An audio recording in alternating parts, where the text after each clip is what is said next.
Hi, my name's Tim Hawthorn. I'm a Druid and Elder Bard of Gorsev in Yswitrin, and today I'm going to do an introduction to Ogham. Ogham is an Irish magical writing system similar to runes. It's a numerical code based on a set of sounds and names linked by the acrophonic or first sound principle. Nearly 400 inscriptions have been discovered, mostly in southern Ireland, but they extend all over Ireland and also to the west coast of Britain, mostly Wales and Cornwall. These inscriptions date from around the 4th century AD, and it seems to have been in use for about 200 years. The inscriptions are mostly people's names, and it seems to have been used on marker stones to mark either boundaries of people's territory or to mark gravestones. Ogham was said to have been invented by Ogham, son of Elaha, who was the champion of the Tuatha De Danann. He wanted to prove his ingenuity and create a cipher which could only be understood by the learned, rather like a modern-day programmer. The Celts believed that eloquence, which reached its height in old age, was more powerful than the sword. Words could transmit teachings and history, as well as being used for divination and magic. Poems are spells. Satire could cause injury or death. Hymns of praise could invoke blessings. The knowledge of the essential power of each sound, along with its connected meanings, allowed the bards to create powerful incantations. Ogham's symbols are divided into 4 acme groups, each of 5 fair, which literally means woods. This allows for 15 consonants and 5 vowels. The 4 fair, which are additional letters, were added later to represent diphthongs and sounds which weren't found in the Irish language. The names of the characters represent things like plants, metals and concepts. They're all related to trees but not necessarily named after them. The letters are all drawn on a central drum or edge because they were carved on the corner of a piece of stone, starting from the bottom usually. And the beginning of a piece is usually marked with a feather sign, which is a little sort of arrow shape, the bottom. The crosswise marks for consonants are known as scores or flesk, which literally means twig, and those forming the vowels are called notches. Ogham is a system of cosmological classifications, and it forms a powerful aid to memorization. Each letter of the Beith-Luis-Nion had alliterative poetic correspondences according to the Book of Ballymote, which were divided into things like tree Ogham, bird Ogham, skill Ogham, even things like castle Ogham and flower Ogham, and lots of other somewhat spurious ideas. Mostly we're interested in the trees, but I will explain some of the other meanings as we go along. Today I'm just going to do the briefest of introductions to each of the symbols and their basic meanings. Each one deserves a video of its own, so I'm intending to follow this up with a deeper investigation into the meaning of each of these symbols. But for today I'm just going to go through them and give you a basic feel for the whole system. So first, Bay. Bay. This is named after the birch tree. This actually does mean birch, and possibly relates to things like beauty and boundaries and balance, and lots of other great things beginning with B. Bay. Loosh. Loosh. This might have something to do with lus, which means plant or herb. It might have something to do with luster. It's generally associated with the rowan tree, but could just as easily be the elm. Most people relate it to the rowan, which is what I've got pictured here. Loosh. Farn. Farn. This is the older tree, Cranfarnog.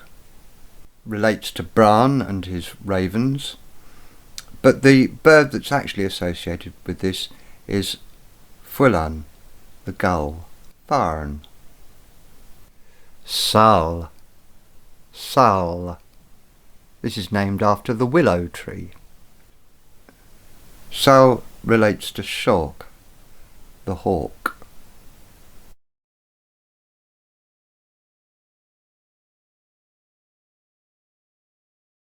Nion. Nion. This means something like branch fork. It's associated with the ash tree, but as we'll find out, this is not the name of the ash tree, so it means fork. Nion. Ua. Ua. This means something like horror or terror, and it's associated with the hawthorn tree. Ua.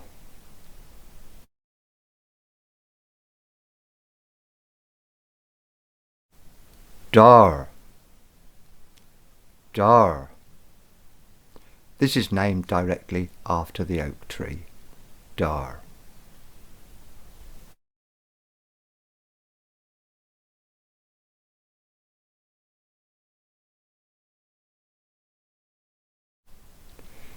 Tina. Tina. Slightly obscure one. This might mean iron bar, is one of the theories. Think tine, sort of fork again. We relate it mostly to the holly tree. Tin. Coll. Coll. This is named after the hazel tree. Coll.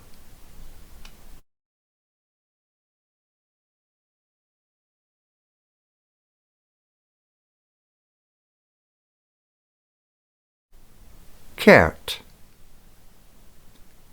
Kert.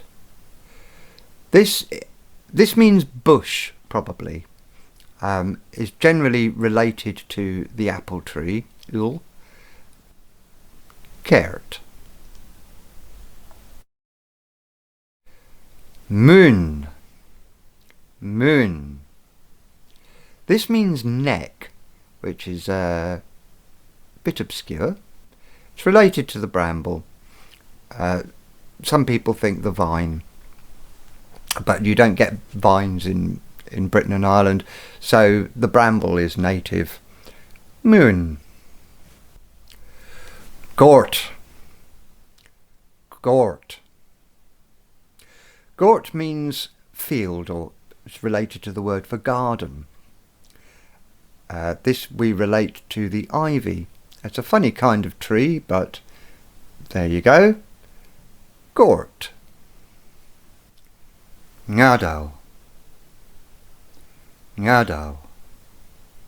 This means something like slaying or wounding. The tree association is a little bit obscure with this one. Generally it's related to the broom, which I've got pictured here. It could relate to the reed or possibly the dwarf elder. Ngedal. Strife.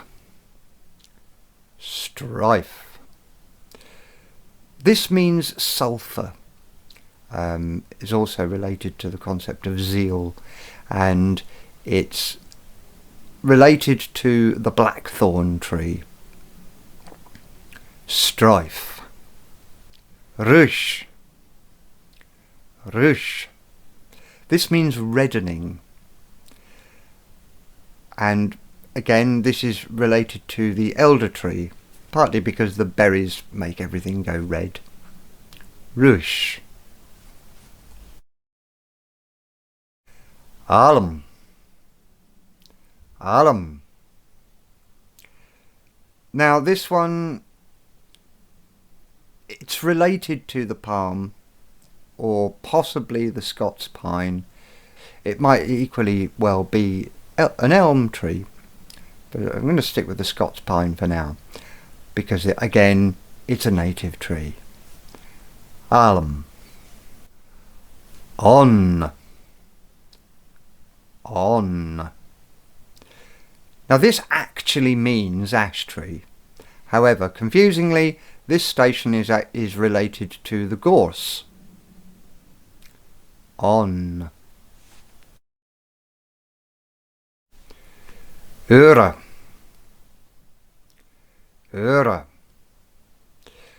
Now this means earth, but it's related to the heather. Ura.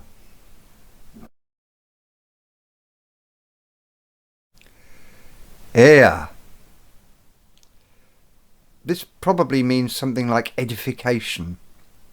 It's related to the aspen tree or the white poplar. Air. And last but definitely not least, Io. And this, as it sounds, is named directly after the yew tree. Io.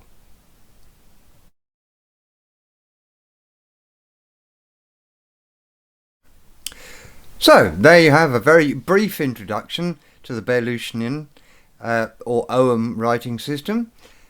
I'm going to go into each station or letter in much greater depth in individual videos in future. Naturally, slight disclaimer, I'm not a native Irish speaker, as may be obvious, so this is a work in progress. I'm reasonably confident in my pronunciations, but this isn't modern Irish. Ogham itself is primitive Irish, and a lot of the associations that we have with it came from medieval sources.